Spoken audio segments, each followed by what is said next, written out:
ترمذی شریف کی حدیث سے مبارک ہے، اور حضرت سعد رضی اللہ تعالیٰ عنہ فرماتے ہیں، اور اسے امام ترمذی نے بڑی جیت کے ساتھ روایت کیا ہے،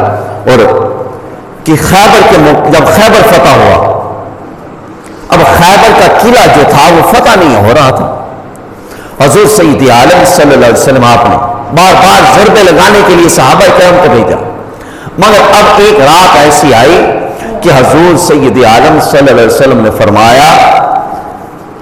کل صبح خیبر کا جھنڈا میں اسے دوں گا جو یحب اللہ ورسولہ ویحبہ اللہ ورسولہ، یعنی وہ اللہ اور اس کے رسول سے محبت کرتا اور اللہ اور اس کا رسول بھی اس سے محبت کرتا، لیکن زبان سے یہ الفاظ نکلنے کی دیر تھی۔ اب جو رات کا منظر تھا نا وہ ذرا اپنی آنکھوں کے سامنے لے کے آئیے منظر کو، سارے صحابہ کرام آہوزاری کرتے تھے،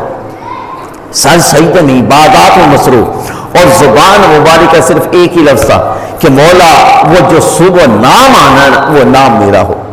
اور اس نام کے لیے حسرت کر رہے ہیں، ابو بکر کر رہا ہے، عمر کر رہا ہے، عثمان کر رہا ہے، سعد کر رہا ہے، اور دیگر صحابہ کرام اس نام کی حسرتیں کر رہے ہیں کہ مولا وہ نام ہمارا آ جائے۔ کیا بات ہے، کیا انداز تھا، کیا طریقہ تھا، کیا محبت تھی کہ مولا وہ ہمارا نام، ساری رات جاگتے گئے، اور ادھر حضرت علی آرام فرما ہے،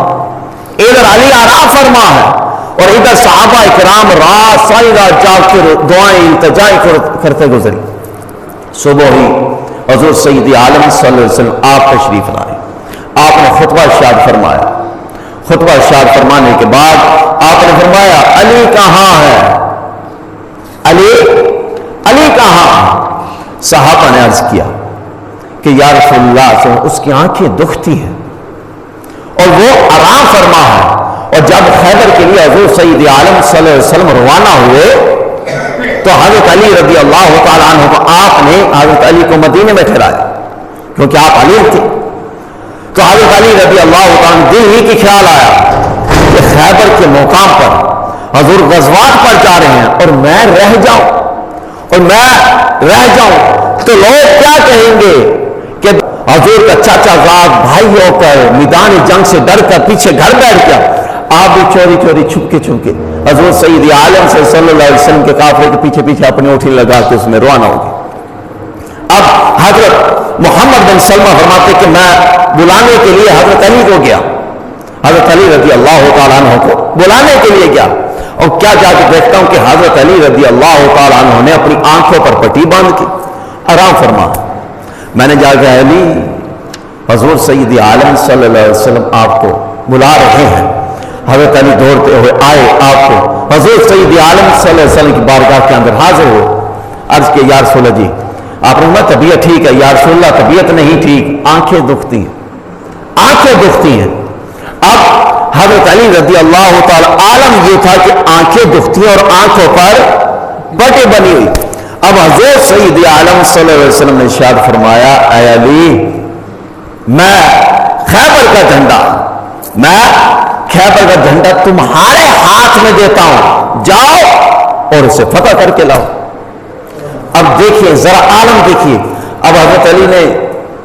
یہ نہیں کہا یا رسول اللہ رہنے دیجئے میری طبیعت نہیں ٹھیک، ابو بکر کو کہہ دیجئے، عمر کو کہہ دیجئے، عثمان کو کہہ دیجئے، اور باقی صحابہ بھی تو ہے، سعد کو کہہ دیجئے، محمد بن سلمہ کو کہہ دیجئے، نہیں، جھنڈا تھام لیا اور ساتھ ہی عرض کی یا رسول اللہ آنکھیں دکھتی، جانتے تھے یا رسول اللہ آنکھیں دکھتی ہیں، نظر نہیں آتا صحیح۔ اب حضور سید عالم صلی اللہ علیہ وسلم آپ نے کیا کیا، آپ نے اب سے ایسے گود میں حضرت علی کا سر رکھا، سبحان اللہ، کیسا منظر ہوگا کہ گود مصطفیٰ اور گود کے اندر چہرہ علی، اس میں تو حضور نے فرمایا علی تیرے چہرے کو دیکھنا بھی عبادت ہے۔ کس لیے عبادت تھا؟ عبادت اس لیے بنا تھا کہ گود مصطفیٰ میں چہرہ علی تھا۔ تکبیر، نعرہ سعادت، نعرہ حیدری، نعرہ غوثیہ، اور سیرت حلبیہ اٹھائیے، حضرت عمر فاروق رضی اللہ تعالیٰ عنہ آپ روایت کرتے کہ اس رات میری زبان پر بھی یہ الفاظ تھے کہ وہ جو صبح دن آئے وہ دن بابرکت والا دن اور بابرکت والی زبان مبارک میں وہ الفاظ میرے ہو، وہ نام میرے ہو، مگر سب محروم رہے۔ اب گود مصطفیٰ میں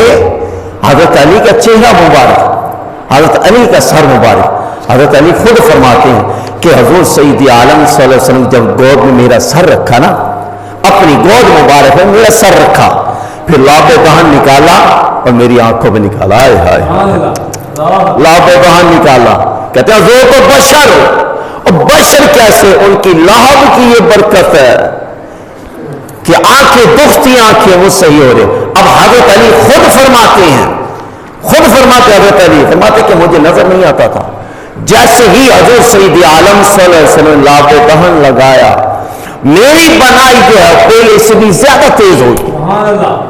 یہ برکت تھی۔ پھر حضرت علی رضی اللہ تعالیٰ غزوہ بدر کی طرف، غزوہ خیبر کی طرف روانہ ہو اور وہ تلوار لے کر، وہ شمشیر لے کر جا کے آپ نے مقابلہ کیا، اور کچھ ہی لمحے میں وہ قلعہ، خیبر کا قلعہ جسے 40 افراد مل کر اس دروازے کو ہلا نہیں سکتے تھے، 40 سے زائد افراد ملتے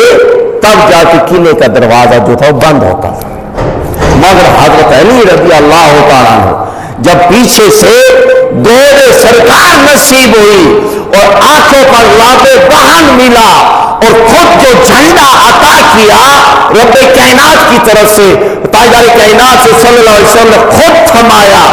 اب عالم یہ تھا کہ وہ ایک دروازہ 40 افراد، اب ادھر یہ عالم تھا، ایک ہاتھ تھا اور خیبر کا دروازہ تھا، آپ نے ایک ہاتھ کے ساتھ خیبر کے قلعے کو فتح کر دیا۔ یہ تھی آپ کی شان اور یہ تھی عظمت۔